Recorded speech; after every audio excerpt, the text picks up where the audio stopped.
Amis gabonais, moi je veux poser les questions qui fâchent.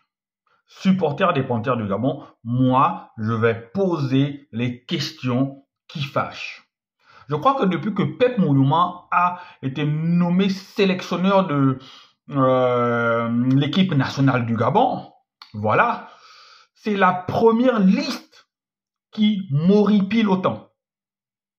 Comme je l'ai dit, une liste ne peut pas plaire à tout le monde. Je dis depuis que Pep Moulouma a été nommé sélectionneur des Panthères du Gabon, c'est la première liste qui m'horripile autant. Pep Moulouma, je vais le répéter, fait du bon travail.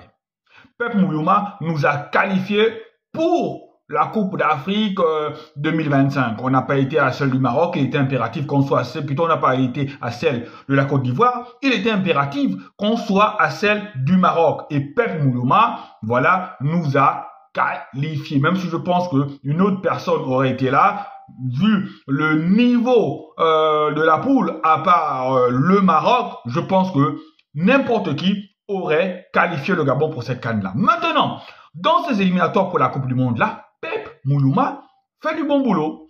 Pep Moulouma est encore en course avec la Côte d'Ivoire, à la lutte avec la Côte d'Ivoire, pour nous qualifier pour notre première Coupe du Monde, ce qui serait quelque chose de historique. Maintenant, c'est là où le bas blesse. Il faut que Pep Moulouma ait conscience de l'enjeu. En qualifiant les Panthères du Gabon à la première Coupe du Monde de son histoire, Pep Moulouma rentrera automatiquement dans le panthéon des entraîneurs gabonais. Il sera le meilleur entraîneur gabonais de l'histoire. Parce qu'en qualifiant le Gabon pour la CAN, Pep Moulouma n'a rien fait d'extraordinaire.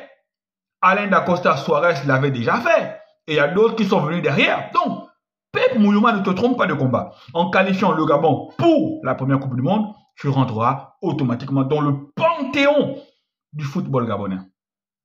Maintenant, quand je dis ça, quand Pep Moulouma, tu décides de ne pas sélectionner Rose Ndong Bitege, quel est le message que tu envoies implicitement? Peut-être que toi-même, tu ne te rends pas compte du message. Peut-être que beaucoup de Gabonais ne se rendent pas compte du message parce qu'ils ne veulent peut-être pas creuser.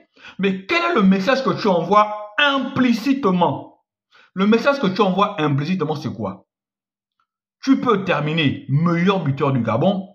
Tu ne vaudras jamais un attaquant gabonais expatrié qui a 0 but, qui a 1 but, qui a 2 buts ou 3 buts.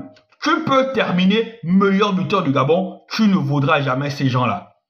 Mais les jeunes Gabonais qui jouent attaquant au pays, quand ils voient ça, ils voient un grand frère qui termine meilleur buteur du championnat et n'est pas appelé. Est-ce qu'ils ont quoi la motivation pour rêver? Est-ce qu'ils ont quoi la motivation pour rêver? Tu finis meilleur buteur de ton pays, tu n'es pas appelé. C'est quoi le message derrière? Oui, je reconnais. Le championnat gabonais n'est pas le meilleur championnat en Afrique. Le championnat gabonais n'est pas compétitif. Le championnat gabonais n'est même pas le meilleur dans la sous-région. Mais ce n'est pas une raison. Ce n'est pas une raison. Faites au moins semblant. Appelez le gars. Sélectionnez le gars. Et après, si le gars se plante, vous avez les arguments pour défendre votre choix. De ne plus l'appeler. Vous avez les arguments pour justifier le fait que vous ne l'appelez plus. Mais quand c'est fait de manière visible comme ça, vous appelez des gens qui ont 0 but, attaquant 0 but, je veux le dire haut et fort. Le choix d'appeler Noah Lemina est un choix purement politique. Politique, c'est pas pour dire que non, les autorités gabonaises ont intervenu. Non, c'est un choix politique. Pourquoi? Vous n'êtes pas sans ignorer que Noah Lemina, c'est le frère d'un joueur très important dans la sélection gabonaise, Mario Lemina. C'est un choix purement politique. Parce que, sur le point des stats, Noah Lemina n'a rien à faire dans la sélection des Panthères du Gabon aujourd'hui. Est-ce qu'il y avait urgence? Pour dire que ouais, il est tellement fort que la France veut nous le piquer, il faut qu'on le sélectionne obligatoirement. Je ne pense pas. Choix purement politique. Oui, choix purement politique. Et il faut qu'on arrête ça dans notre football. Pep Moulouman, comme je l'ai dit, tu es le père d'une famille. Tu dois être au-dessus de ces choses-là. Tu dois, chaque jour quand tu te lèves, te donner les moyens de faire ton travail avec les meilleurs éléments du moment. C'est comme ça que notre équipe ira de l'avant. C'est comme ça que notre équipe pourra se qualifier pour le mondial. C'est comme ça que notre équipe fera de bonnes prestations en Coupe d'Afrique. Pas avec ça.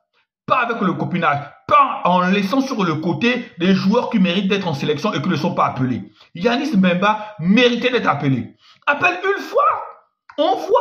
S'il ne performe pas contre le Niger, la Guinée-Bissau, tu ne l'appelles plus. Au moins tu as essayé. Mais pas comme ça. Je pose les questions que peut-être vous n'avez pas le courage de poser. Pas comme ça.